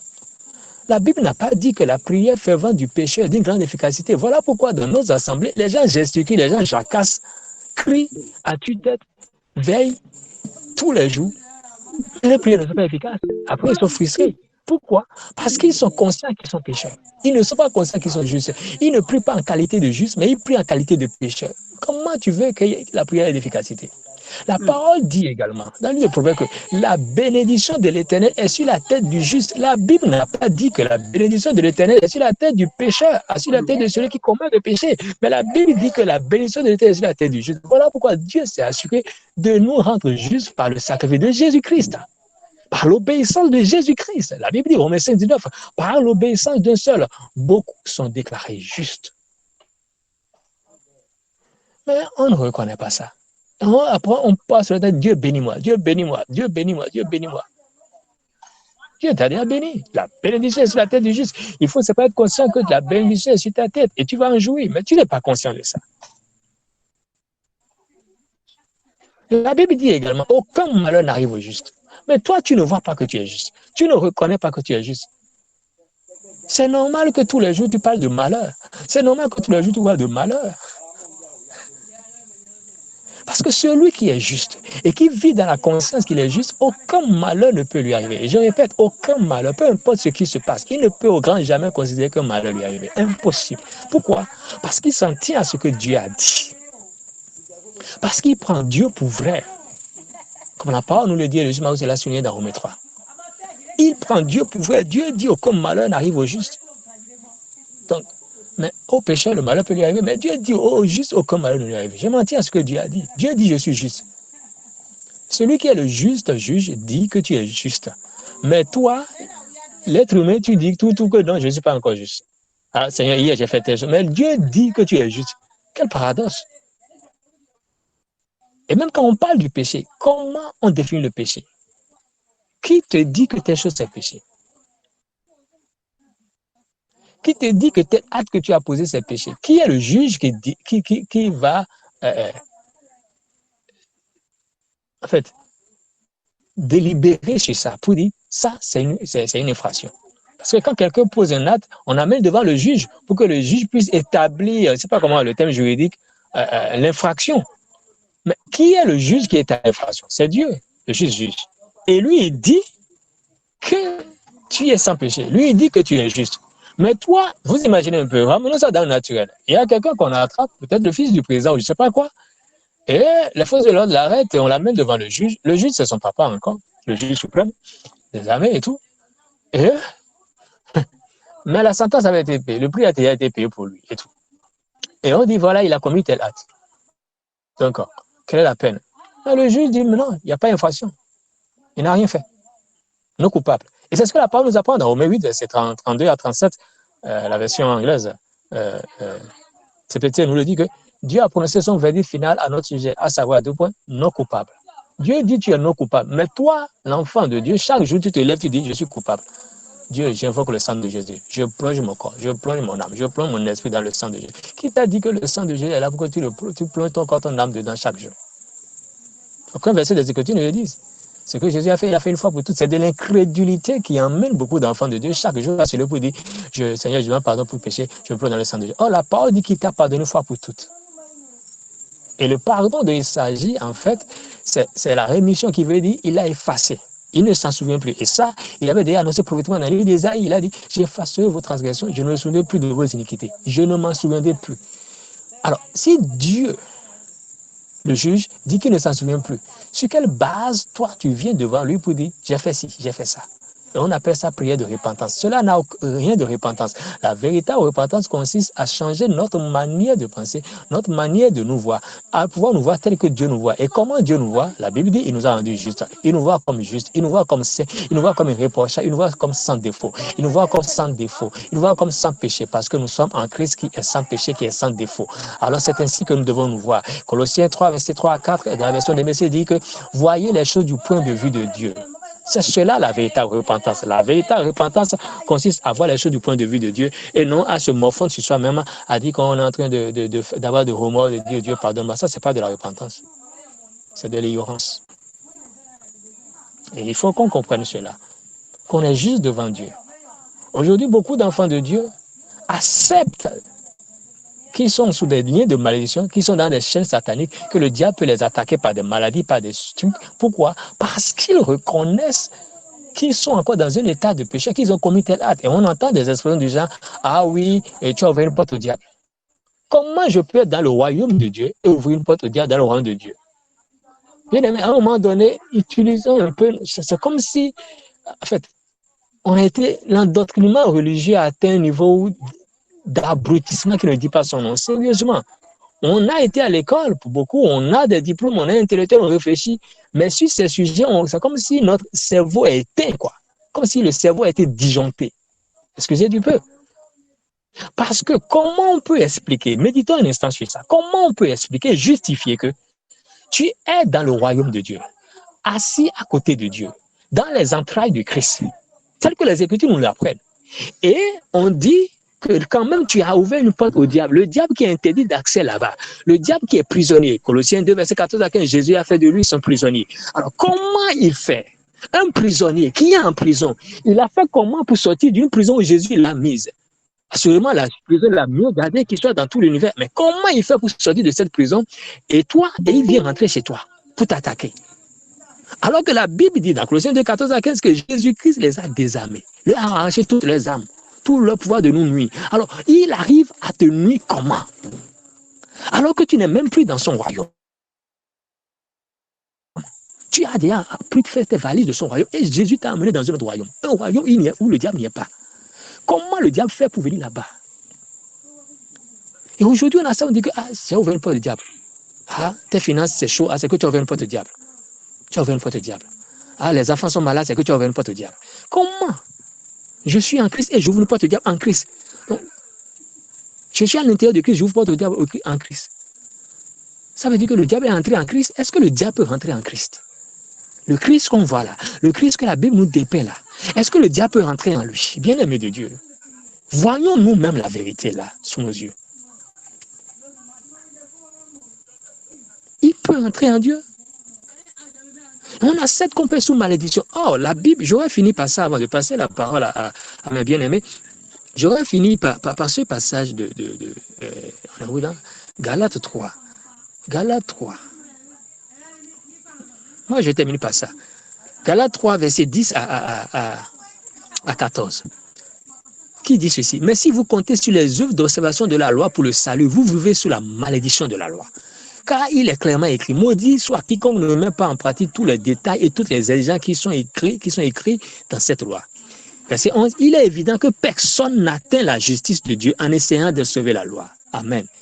Bien aimé, notons ça. La Bible dit, Paul dit, il est évident que personne, tu peux dire que tu es bishop, la Bible dit que personne n'atteint la justice de Dieu en essayant d'observer la loi. Car il est écrit, celui qui est dans une bonne relation avec Dieu vivra par la foi. Tu ne peux pas espérer vivre par et être en bonne relation avec Dieu si tu ne vis pas par la foi. Si tu veux vivre par l'observation de la loi, tu ne peux pas être en bonne relation avec Dieu. La Bible dit qu'il est écrit que celui qui est dans une bonne relation avec Dieu vivra par la foi. C'est tout. Verset 12. Mais garder la loi n'exige pas la foi, mais l'effort personnel. Car la loi enseigne. Si vous appliquez les principes de la loi, vous devez tous les suivre.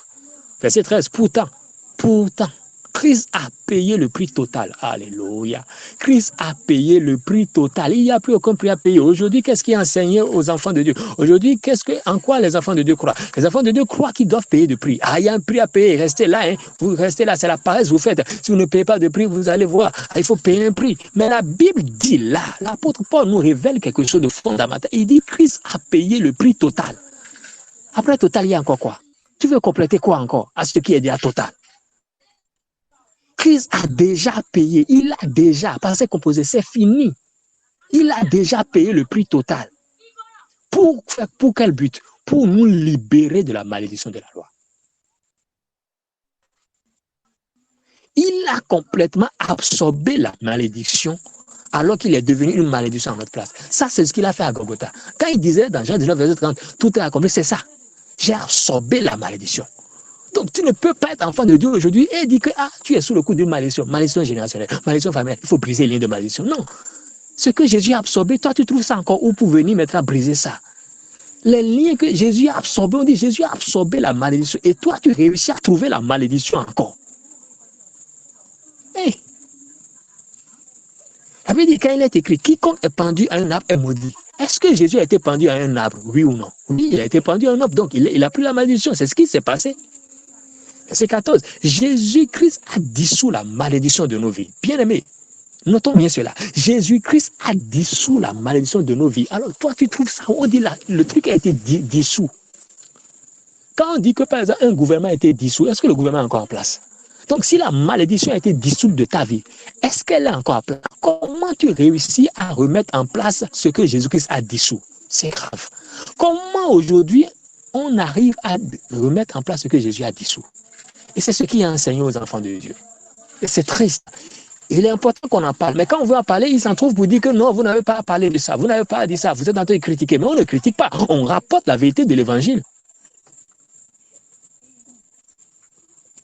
Jésus-Christ a dissous la malédiction de nos vies. Ce n'est pas moi qui l'ai écrit. C'est dans la Bible.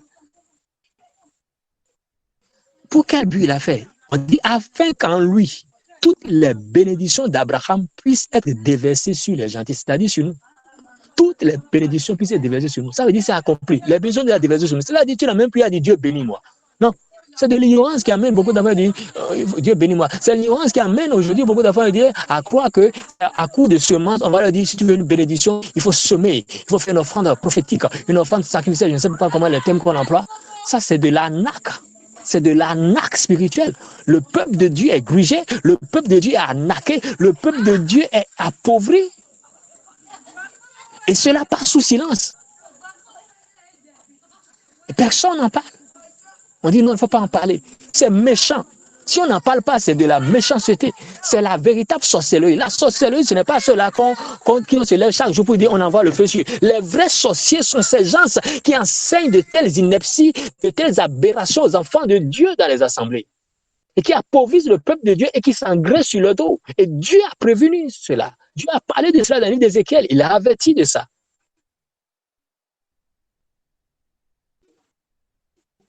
Quelqu'un qui a peine à 100 francs en poche, on lui dit donne ça, sème ça, et Dieu va te bénir. Comme si Dieu ne l'avait pas déjà béni. Comme si sa bénédiction était liée à ce qui va. Oh, la Bible dit non, mais France, que la bénédiction de ne dépend de celui qui veut, de celui qui peut, mais de Dieu qui fait grâce à qui il veut. Et celui qui instruit l'autre de donner lui-même, il a déjà 100 000, 2 000, 1 million, et là, il est à l'aise. Il sait ce qu'il va manger le soir, mais l'autre ne sait pas ce qu'il va manger le soir. On lui dit non, c'est offrande sacrificielle. Ça doit te coûter quelque chose. Il y a un prix à payer. Or, la Bible nous rapporte là que Jésus a déjà payé le prix total. Oui, c'est ça.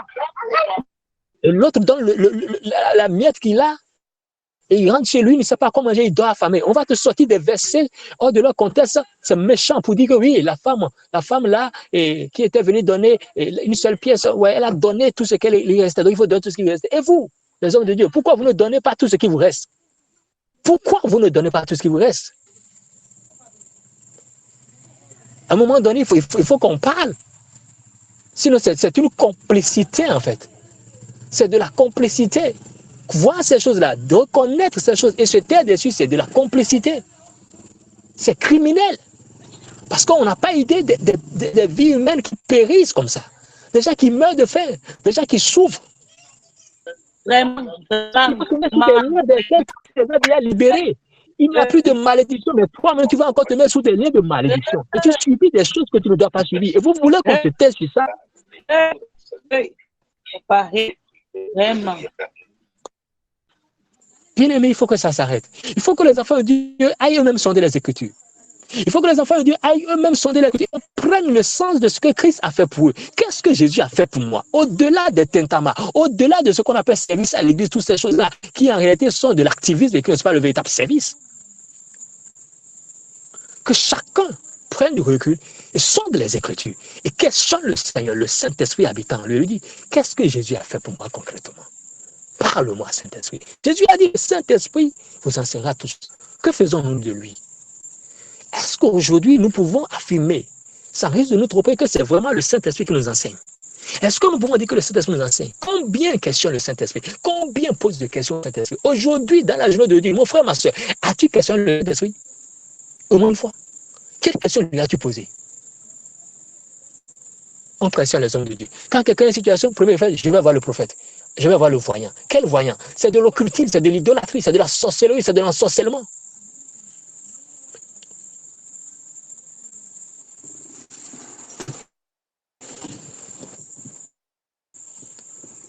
Sondons les Écritures.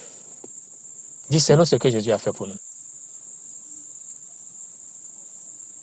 Et vivons dans la conscience de ce que nous sommes juste devant Dieu.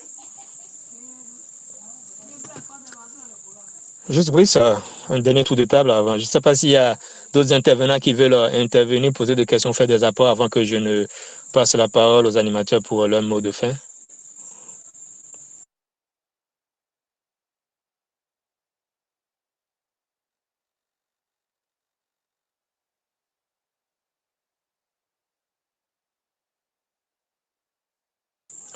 Pas d'intervenant. Ok, juste Brice, ton mot de fin.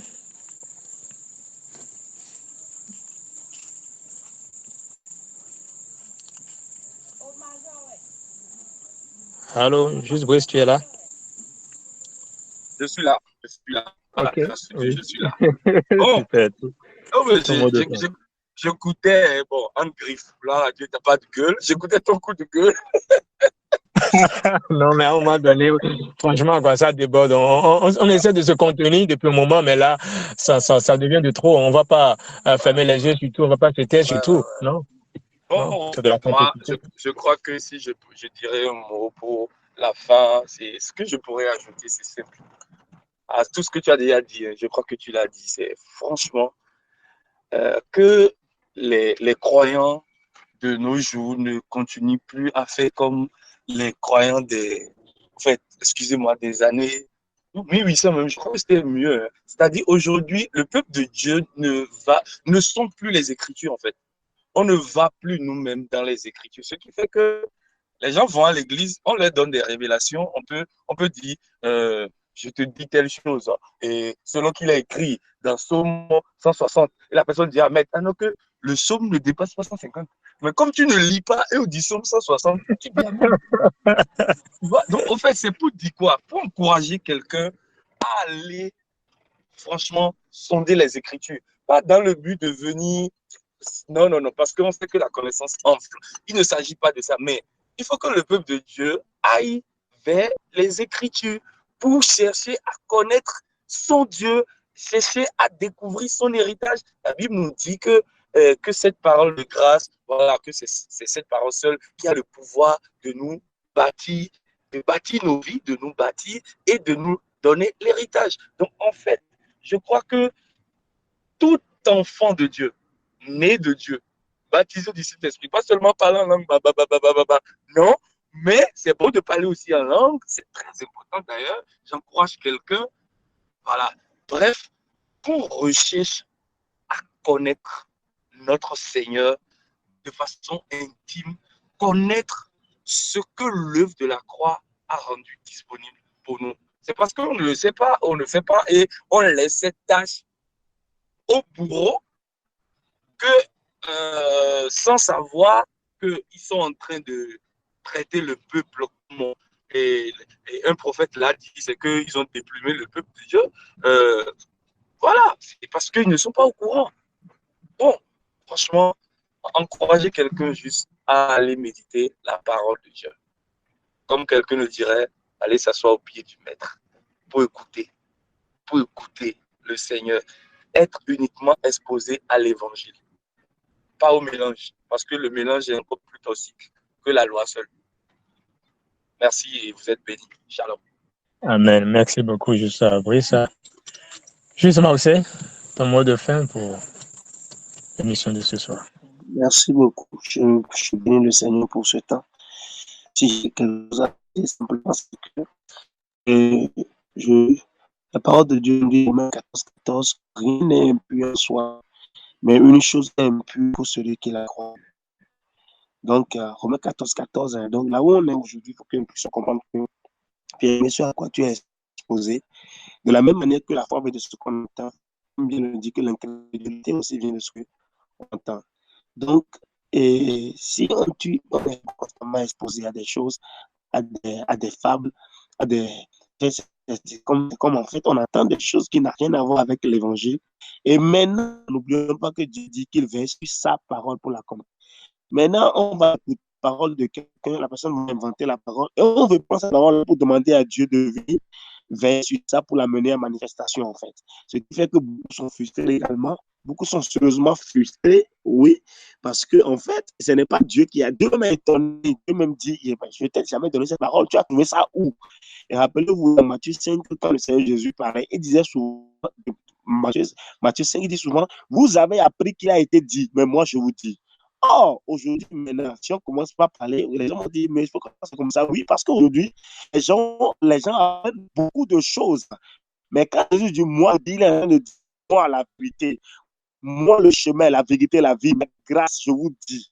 Parce que c'est lui que le Père a dit, écoutez-le. Donc, c'est Jésus que tu as écouté. Donc, ce qu'on entend quelque chose qui n'est pas ce que Jésus a dit, qui n'est pas conforme à ce que Jésus lui-même a dit, attention. C'est Jésus qu'on prend pour vrai. On prend tous les autres pour menteurs. Donc, tout ce à quoi tu es exposé. Et soyons avertis véritablement. Comprenons que dans le monde aujourd'hui là, il y a le mensonge qui bat son plein vraiment. Et pour nous, les enfants de Dieu, nous devons véritablement avoir nos yeux fixés sur la vérité, qui est Christ lui-même. Et donc, l'évangile sans ajout ni retrait. Soyons ancrés véritablement dans l'œuvre achevée de notre Seigneur Jésus-Christ. Véritablement, écoutons l'évangile sans ajout ni retrait. Vraiment, en fait, croyons, et quand Dieu nous dit quelque chose, prenons la parole de Dieu pour vrai, véritablement. Et tous les autres hommes pour menteurs. Quand Dieu dit c'est terminé, véritablement. La parole de Dieu nous dit celui qui est en nous est plus grand que celui qui est dans le monde. Ce n'est pas une parole qui va s'accomplir plus tard, c'est déjà un fait. Prenons ça pour vrai. Marchons dans cette conscience. Et si quelqu'un ose t'intimider au dehors, veut te parler là, tu conscientes parole, tu ouvres la bouche, tu vas lui parler, tu vas lui dire. Comme j'aime bien le dire, tu n'auras même pas de pitié à parler. Tu vas lui dire, écoute, ne t'amuse pas, ne t'avise pas, il ne faut pas le faire. Tu risques de te blesser grave. Parce que tu sais, en fait. Parce que quand tu es conscient dont tu es conscient, c'est ce qui va sortir de ta bouche. C'est de l'abondance du cœur que la bouche parle. Que l'évangile seul remplit nos cœurs. À la gloire de Dieu le Père. Shalom. Amen, amen. Que l'évangile seul remplisse nos cœurs véritablement, qu'il n'y ait pas de mélange, comme Paul l'a dit dans Galates. Dans le livre de Galates, Paul l'a si bien dit que un mélange de la loi et de la grâce, ça donne un évangile déformé. Ne nous exposons plus à un évangile déformé, sinon nous aurons des vies en Christ déformées et on va se plaindre. Exposons-nous uniquement à l'évangile de Christ pur, à la grâce véritable qui stipule que nous sommes saints, justes, irréprochables, sans faute devant Dieu. C'est ainsi que Christ nous présente devant Dieu. C'est ce que nous sommes. Nous sommes la justice de Dieu en Christ. Ce ne sont pas des fables, c'est ça la vérité. Nous ne sommes pas des pauvres petits pécheurs, mais nous sommes juste devant Dieu. Nous sommes sans péché, car Jésus a ôté le péché, il a enlevé le péché, il est parti avec le péché. Ne pas être conscient de notre état de justice, c'est annuler pour nous ce que Jésus est venu faire. C'est rendre vain pour nous le sacrifice de Jésus. Et lorsque nous rendons vain pour nous le sacrifice de Jésus-Christ, implicitement ce que nous créons, c'est que nous ramenons dans la même posture que celle que nous avions avant de connaître Christ. Et nous devenons comme des brebis errantes, alors que nous ne sommes plus censés être des brebis errantes. La Bible dit que nous sommes revenus vers le berger de nos âmes. Mais lorsque la brebis n'est pas consciente qu'elle est revenue vers son berger, et elle pense qu'elle doit maintenant aller chercher le berger, qu'elle doit aller payer un prix pour venir vers le berger, qu'elle doit se faire pardonner par son berger, qu'elle doit faire ci d'abord, qu'elle doit aller même se laver d'abord pour être propre. Mais le berger dit, moi je t'ai lavé déjà, je t'ai pris tel que tu es. Mais la brebis ne reconnaît pas, elle va souffrir, elle va continuer par errer. Voilà pourquoi beaucoup de personnes qui disent qu'ils sont nés de nouveau, qu'elles sont nées de nouveau, vivent encore une vie comme si elles étaient perdues, et comme si elles étaient errantes. Et les gens tournent en rond, rien ne va. Les gens ils disent qu'il y a des blocages. Pourquoi? Parce que tu te mets sous la malédiction de la loi dès lors que tu cherches à observer la loi. La loi n'était qu'une gardienne, Paul le dit dans Galates 3, que je nous demande de continuer à lire le chapitre de Galates 3, tout le chapitre. Paul dit que la loi était une gardienne jusqu'à ce que Christ ne vienne. Et Christ est la fin de la loi pour la justification de quiconque croit. Dès lors que Christ est venu, terminé. Le rôle de gardienne a pris fin. La loi était un pédagogue, son travail s'est arrêté là. La loi, son but était de nous amener à connaître le péché. Point. Pourquoi? Parce que si on ne connaît pas le péché, on ne peut pas mesurer à sa juste valeur ce que Jésus est venu faire, à savoir enlever le péché, ôter le péché. On allait dire qu'est-ce qu'il a fait? Ça, ce n'est rien. Mais la loi est donc venue d'abord pour nous amener à connaître le péché, à connaître nos limites, à connaître nos faiblesses même, à connaître que nous ne pouvons pas plaire à Dieu, nous ne pouvons rien faire pour être en bonne relation avec Dieu. Et donc Jésus est venu plus tard maintenant pour ôter le péché, pour que nous puissions mieux comprendre la valeur de ce qu'il a fait pour nous, son sacrifice. C'est un grand prix qu'il nous a racheté. Véritablement, c'est un grand prix. C'est tout. Et non que nous continuons à regarder au péché, à dire il y a péché maintenant. Car le véritable péché aujourd'hui, la parole nous le dit dans Jean 16, verset 8, version français courant, le péché consiste à ne pas croire en Jésus-Christ. Alors, est-ce que tu crois en Jésus? Si tu crois en Jésus, ne parle plus de péché, ne t'identifie plus au péché. Tu n'es pas dans le royaume du péché, tu n'es pas dans le pays où le péché est souverain. Tu as pris tes valises, tu as fait tes valises, tu as quitté là, tu es désormais dans le pays où la grâce est souveraine et tu vis sous la grâce. Vivons dans la conscience de la grâce et non plus dans la conscience du péché. Vivons dans la conscience de ce que nous sommes bénis de toutes sortes de bénédictions que Jésus et non plus dans la conscience de quelque malédiction que ce soit. Vivons dans la conscience de ce que, oh oui, nous sommes en Christ protégés à l'abri de tout assaut de l'ennemi et que les forces du monde ne comptent plus pour nous et non dans une conscience de ce que les démons peuvent nous attaquer, le diable peut nous nuire, on a ouvert une porte au diable. Non, vivons dans la juste conscience de l'œuvre achevée de Christ pour nous. Merci à tous d'avoir participé à l'émission de ce soir. Rendez-vous dans 2 semaines par la grâce de Dieu pour un autre numéro de votre émission sur l'arbre de vie. Shalom chez vous, demeurez bénis. Amen. Shalom.